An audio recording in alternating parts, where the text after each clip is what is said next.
Turning the machine on.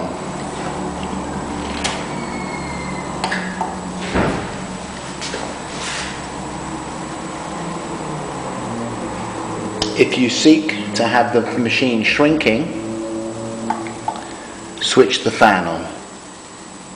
The 4 remaining controls are temperature of shrink, temperature of seal, dwell time, and length of time of shrink. To change the values, scroll between one setting whilst the light is flashing to the next setting, to the next setting, and to the next setting, finishing with the return to the original. To change the value, whilst the light is flashing, increase or decrease the value using the arrows.